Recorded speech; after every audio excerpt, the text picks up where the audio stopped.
హాయర్స్ welcome to our channel. ప్రస్తుతం మనతో పాటు భరద్వాజ్ గారు సీనియర్ జర్నలిస్ట్ ఉన్నారు. వారితో ఒకసారి మాట్లాడదాం. సార్ నమస్కారం సార్. నమస్తే. సార్ అమీర్ ఖాన్ గారు అల్లు అర్జున్ గారి పైన చేసిన కొన్ని కామెంట్స్ పైన ఇప్పుడు అల్లు అర్జున్ గారు ఫ్యాన్స్ కూడా ఫైర్ అవుతున్నారు సార్. అంటే నేరుగా డైరెక్ట్ గా చేయకపోయినా నేషనల్ అవార్డ్ ఏదైతే ఉందో అది సర్దార్ ఉద్దమ్ సినిమాకి విక్కీ కౌశల్కి ఇచ్చుంటే బాగుండేది అని తన అభిప్రాయాన్ని వెలుబుచ్చారు. సో అప్పుడు పోటీలో విక్కీ కౌశల్, రామ్ చరణ్ గారు అండ్ ఎన్టీఆర్ గారు, అల్లు అర్జున్ గారు ఉన్నప్పుడు అల్లు అర్జున్ గారికి వచ్చింది.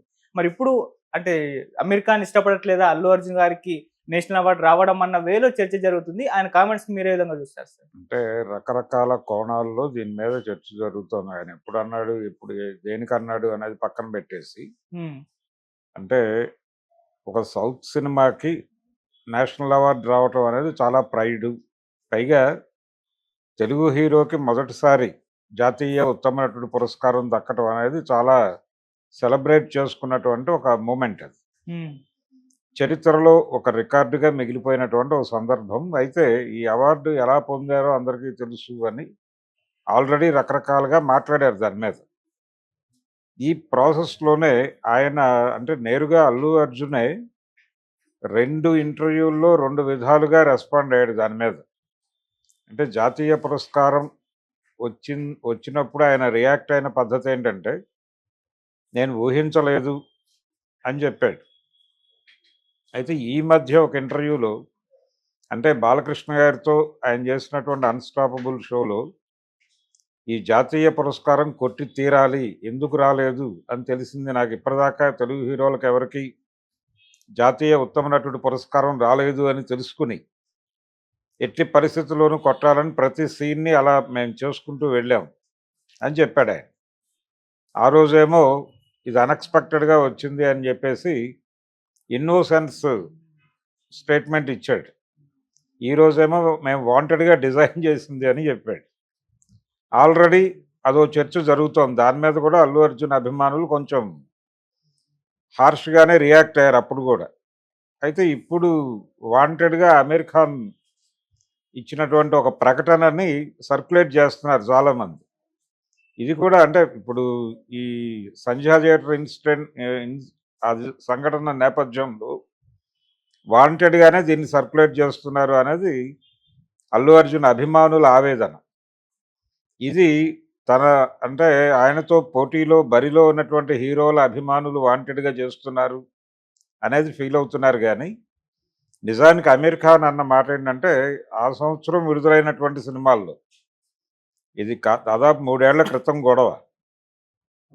ఆ రోజున రిలీజ్ అయినటువంటి సినిమాల్లో పర్టికులర్గా సర్దార్ ఉద్దమ్ సినిమాకి మంచి మార్కులు ఇచ్చి ఉండాల్సింది, కానీ ఇవ్వలేదు. విక్కీ కౌశల్కి ఆ అవార్డుకి అర్హుడు అతను.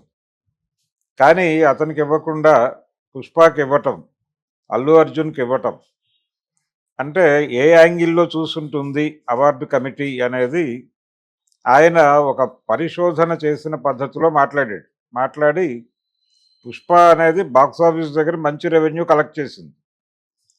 అది మంచి రెవెన్యూ కలెక్ట్ చేయడంతో పాటు ఆ క్యారెక్టర్ విపరీతంగా కనెక్ట్ అయింది జనాలకి. ఈ రెండింటినే క్రైటీరియాగా తీసుకుని అవార్డు కమిటీ నిర్ణయం తీసుకున్నట్టుగా కనిపిస్తోంది.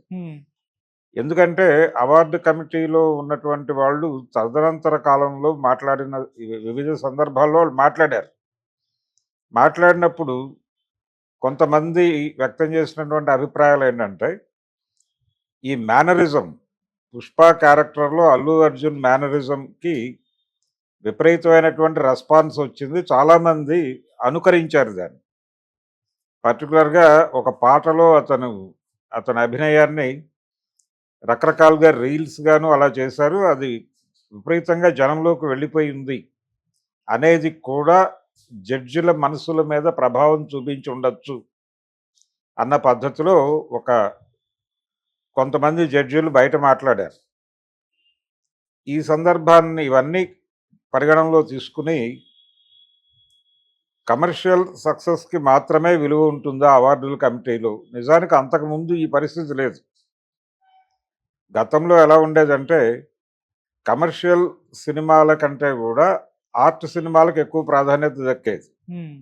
అంటే కళాత్మక ప్రదర్శనకి మాత్రమే మేము విలువనిస్తాం తప్ప కాసులు పండించినటువంటి సినిమాలకి కాదు అనేది అవార్డు కమిటీలు మొదటి నుంచి ఆ మాట మీద నిలబడి ఉండేది. ఓకే. ఆ సమయంలో పెద్ద కమర్షియల్ హిట్లు కొట్టినటువంటి హీరోలు ఎవరికీ కూడా అవార్డులు వచ్చేవి కాదు. హ్మ్. ఉత్తమ నట ప్రదర్శన చేసిన వాళ్ళు అది కమర్షియల్ సినిమాలో చేసినా గానీ, ఆర్ట్ సినిమాలో చేసినా. అయితే ఆర్ట్ సినిమాలో ఒక అవకాశం ఉంటుంది.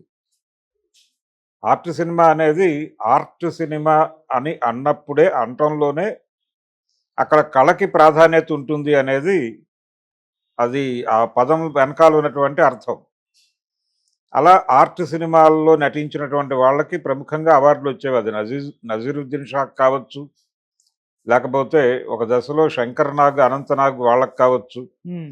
గిరీష్ కర్నాడ్‌కి కావచ్చు, అలాగే ఓంపురికి కావచ్చు. వీళ్ళకి ఎక్కువ పురస్కారాలు దక్కేవి. ఈ దక్కటం వెనకాల అమోల్ పాలేకర్‌కి కూడా అప్పుడప్పుడు దీనిలోకి వచ్చేవాడు ఆయన. వీళ్ళకి రావటం వెనకాల శశి కపూర్ వచ్చాడు ఒకసారి. వీళ్ళకి రావటం వెనకాల ఆర్ట్ సినిమాలు అంటే ఆర్ట్ సినిమాలో నటిస్తే నేషనల్ అవార్డు వస్తుంది అనేటువంటి ఒక బిలీఫ్ ఉండేది. తర్వాత ఏమైందంటే కమర్షియల్ సినిమాలకు ఇవ్వటం మొదలైంది. కమర్షియల్ సినిమాలకి అంటే దూరదర్శన్‌లో కూడా ఆర్ట్ సినిమాలకు ఎక్కువ ప్రాధాన్యత ఇచ్చేవాళ్ళు. కళాత్మక చిత్రాలకి. కమర్షియల్ సినిమాల కంటే కూడా వాటికి ప్రాధాన్యత ఇచ్చేవాళ్ళు. అలాగే ప్రాంతీయ ఉత్తమ చిత్రాలకు కూడా ఆ కేటగిరీలోనే ఎక్కువ అవార్డులు వెళ్ళేవి. ఊరుమ్మడి బతుకులు ఇలాంటి సినిమాలకు వచ్చేవి. హ్మ్. ప్రాంతీయ ఉత్తమ చిత్రాల కేటగిరీలో కూడా. ఓకే. కమర్షియల్ సినిమాలకు పెద్దగా చోటు దక్కేది కాదు. అందుకని ఎన్టీ రామారావు లాంటి వాళ్ళు ఎంత పెద్ద విజయాలు సాధించినప్పటికీ కమర్షియల్‌గా అవార్డుల కమిటీల దృష్టిలో ఇవి కాసుల సినిమాలే తప్ప కళ సినిమాలు కావు అనేటువంటి ఒక గీత ఉండేది. హ్మ్. చివరికి ఉపేంద్ర గారు నేషనల్ లెవెల్‌లో అంటే ఆయన కేంద్ర ప్రభుత్వంలో సమాచార శాఖ మంత్రిగా ఉపేంద్ర వచ్చినప్పుడు ఆయన తన గురు రుణం తీర్చుకోవటం కోసం అంటే ప్రజాదరణలో అత్యుత్తమ ప్రజాదరణ పొందిన చిత్రాలకి ప్రత్యేక గౌరవం ఇవ్వటం అనే ఒక కార్యక్రమం కింద దూరదర్శన్‌లో దానవేర సూరకర్ణ ప్రసారం చేశారు. ఓకే. ఆయనకి ఎన్టీఆర్‌కి ఉన్నటువంటి ఎన్టీఆర్ పట్ల ఆయనకున్నటువంటి గురుభావంతో ఆయన కేంద్ర సమాచార శాఖ మంత్రి అయినప్పుడు అది జరిగింది. హ్మ్. అది బయట క్రిటిసిజంకి గురైంది. ఆయన తన గురువు గారిని మెప్పించడం కోసం దానవేర సూరకర్ణ సినిమా వేసాడు దానిలో అని. అయినప్పటికీ ఆ సినిమా వేశారు. ఇప్పుడు ఆ రోజున ఉపేంద్ర మీద ఎలాంటి విమర్శలు వచ్చినాయో దాదాపు అమీర్ ఖాన్ కూడా అలాంటి వాక్యాలే మాట్లాడాడు. ఇక్కడ కాసులు వచ్చినటువంటి సినిమాలకు ప్రాధాన్యత ఇస్తున్నారు. కళ ప్రదర్శించినటువంటి సినిమాల కంటే కూడా కాసులకే ప్రాధాన్యత దక్కుతోంది అని చెబుతూ ఆయన ఈ 2 సినిమాలని పోల్చాడు. పుష్పని అలాగే సర్దార్ ఉద్దమ్‌ని. పోల్చి కమర్షియల్‌గా దాంతో పోలిస్తే ఇది బెటర్ సినిమా. పుష్ప అనేది ఎక్కువ కలెక్ట్ చేసింది. హ్మ్. అది అంత కలెక్ట్ చేయలా. ఓకే. అందుకని ఆ సినిమాలో ఉత్తమ ప్రదర్శన చేసినటువంటి విక్కీ కౌశల్ అనేవాడు వీళ్ళకి కనిపించలా. డబ్బులొచ్చిన పుష్ప సినిమాలో అల్లు అర్జున్ కళా ప్రదర్శన ఆ స్థాయిలో లేకపోయినప్పటికీ ఇతను కనిపించాడు వీళ్ళకి. పైగా ఇతన్ని చాలామంది అనుకరిస్తున్నారు అనే పద్ధతిలో కూడా వీళ్ళ వ్యాఖ్యానాలు నడుస్తున్నాయి. హ్మ్. అంటే అది కనెక్ట్ అయింది. ఆడియన్స్ కనెక్ట్ అవ్వడం అనేది వేరే గొడవ. కానీ మీరు దేన్ని క్రైటీరియాగా తీసుకుని ఈ అవార్డులు ఇస్తున్నారు అనేది చూడాల. కమర్షియల్ సక్సెస్ అనేది క్రైటీరియాగా తీసుకుని ఇవ్వటం అనేది ఈ రోజున మొదలైన వ్యవహారం కాదు. ఓకే. నాకు కూడా అలాంటి అనుభవాలు ఉన్నాయి అన్నాడు ఆయన. తనకున్న ఒక అనుభవాన్ని కూడా ప్రస్తావించాడు ఆయన. అదేంటంటే 'దిల్వాలే దుల్హనియా లే జాయేంగే' అనే సినిమా, 'రంగీలా' హ్మ్. అవి 2 ఒక సంవత్సరం పోటీ పడ్డాయి.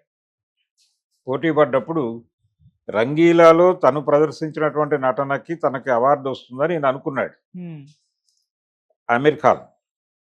అయితే షారూఖ్ ఖాన్‌కి అవార్డు వచ్చింది. షారూఖ్ ఖాన్‌కి అవార్డు రావటం వెనకాల 'దిల్వాలే దుల్హనియా లే జాయేంగేలో' ఆయన ప్రదర్శించిన నటన పెద్ద అంటే దీంతో కంపేర్ చేస్తే గొప్ప కళా ప్రదర్శన కాకపోయినప్పటికీ ఆ సినిమా ఎక్కువ కలెక్ట్ చేసింది. ఓకే. కమర్షియల్‌గా అది చాలా బిగ్ హిట్. అందుకని అతను అవార్డు కమిటీకి ఆనాడు. నేను ఆనలేదు. నా సినిమా ఆ రేంజ్ హిట్ కాదు. సక్సెస్‌ఫుల్ ప్రాజెక్టే గానీ ఆ రేంజ్ సక్సెస్ కాదది. అందుకని నాకంటే షారూఖ్ ఖానే వాళ్ళకి బిగ్గరగా కనిపించాడు. అందుకని 'రంగీలా'లో నా ప్రదర్శనని పక్కకి నెట్టేసి అతనికి అవార్డు ఇచ్చారు. ఇలాంటివి జరుగుతున్నాయి. ఇలాంటివి జరగకూడదు.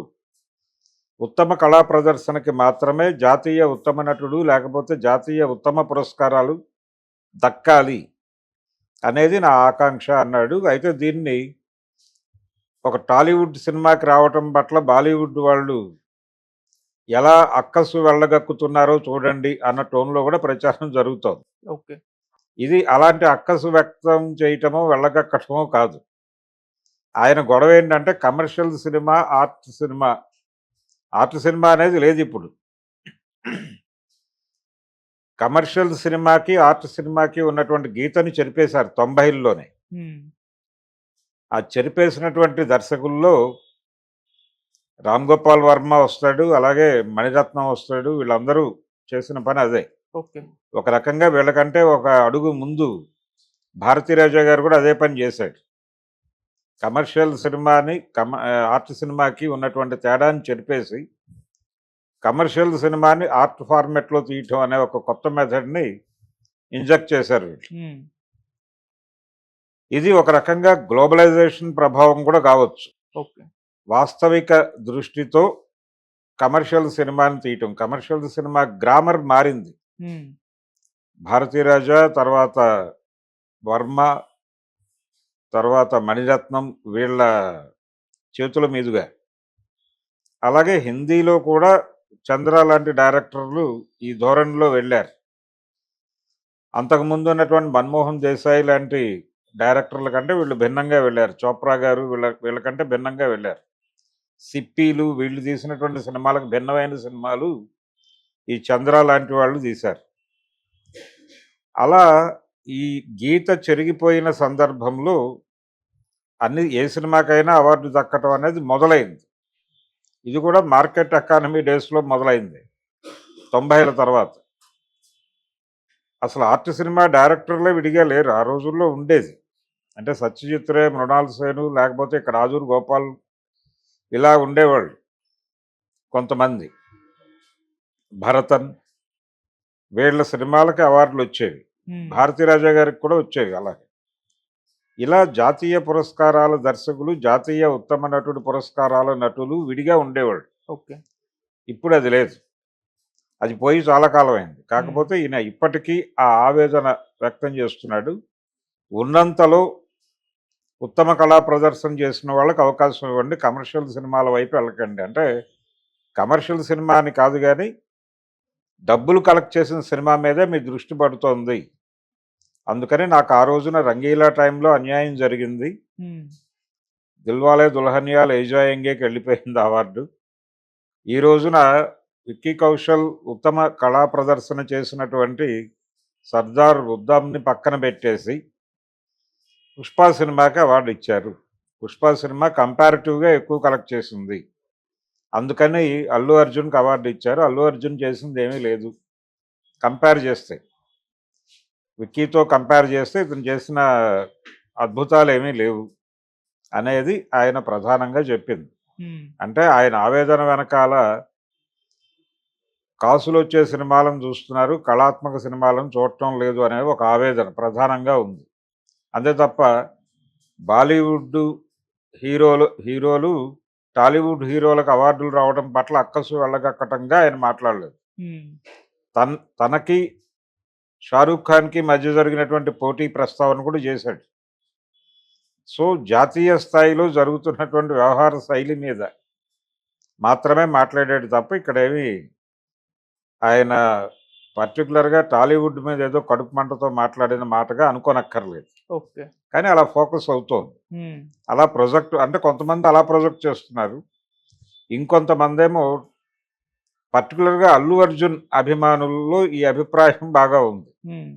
అంటే ఒక టాలీవుడ్ హీరోకి అవార్డు రావడం ఆయనకు జీర్ణం కావట్లేదు. ఆ జీర్ణం కాకపోవడం వలన ఆయన విక్కీ కౌశల్ని పట్టుకొచ్చి మాట్లాడుతున్నాడు కంపేర్ చేసి అనేది వీళ్ళ ప్రధాన ఆరోపణ. ఓకే. ఇది సౌత్ ఇండస్ట్రీ ప్రైడ్ గురించి మాట్లాడే వాళ్ళందరికీ కనెక్ట్ అవుతోంది. అందుకనే ఇలాంటి ప్రమాదం ఉంటుందనే ఆయన తనకి షారూఖ్ ఖాన్కి మధ్య జరిగినటువంటి వ్యవహారం అంటే రంగీలాకి దిల్వాలే లేజాయింగేకి మధ్యలో జరిగినటువంటి వ్యవహారాన్ని కూడా ప్రస్తావించాడు. నిజానికి అమీర్ ఖాన్ ప్రస్తావించినటువంటి రంగీలా టాలీవుడ్ డైరెక్ట్ చేసిందే రాంగోపాల్ వర్మ సినిమా అది. కాబట్టి ఆయన అంటే ఆ సమతుల్యాన్ని పాటించాడనే అనుకోవాలి. ఓకే.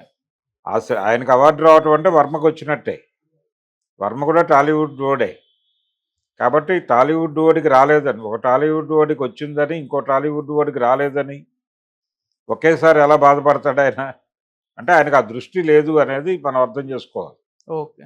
అది కాకుండా వీళ్ళేంటంటే అభిమానంతో, అంటే విపరీతమైన ఆరాధనా భావంతో ఉన్న వాళ్ళకి ఇది కొంచెం ఇబ్బందికరంగా కనిపించి ట్రోల్ చేస్తారు. Okay sir. Thank you so much sir. Thank you.